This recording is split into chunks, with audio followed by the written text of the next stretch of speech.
Viva Las Vegas. This is an Elvis movie. I'm reviewing this because next week I have tickets to go watch Elvis in concert. If you don't know what Elvis in concert is, basically Baz Luhrmann, who directed the Elvis biopic, while doing research for that movie, he found a bunch of footage of Elvis in concert that had never been released before. So they spent time cleaning it up and remastering it to play in IMAX theaters. So I have tickets for that next week.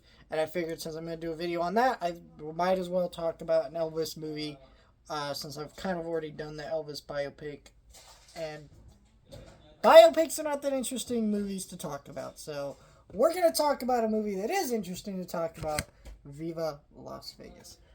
This is a movie that is like half racing movie, half romance movie in Vegas. I think the racing part really gets kind of shunned in this part of the movie. In the part of the movie, like you kind of forget for long periods of the movie. But at the end of the day, the point of an Elvis movie isn't for anything really that deep. It is to be an Elvis movie where lots of singing and dancing, and you see his kind of talents. And then he flirts with women a lot, sometimes very creepy ways. Like there's a song sequence in this movie where it's like she's saying no and he's not taking no for an answer. And when you look up how old Elvis was when this movie came out and how old she was, there's like a 20-year age gap. And I guess they're both adults, they can consent to these sort of things. Like, she was 30, I believe he was in his 50s. But it still, like, is like, and I know this was like an older movie, but it's still like, man, some of that stuff, watching it back now, is a little creepy, and I'm not a big fan of that. But it's fine. They're both fantastic. They have great chemistry together. Um, and you see like the energy and the flair of the movie.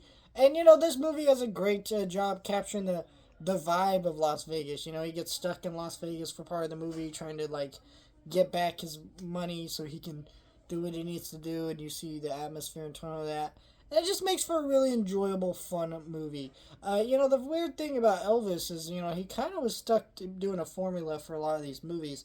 But Elvis didn't want to really do a formula. He did want to start doing bold and interesting things in these movies. And unfortunately, never really got to do it. He kind of was stuck into a formula because he was Elvis, and he had to be what people thought Elvis was.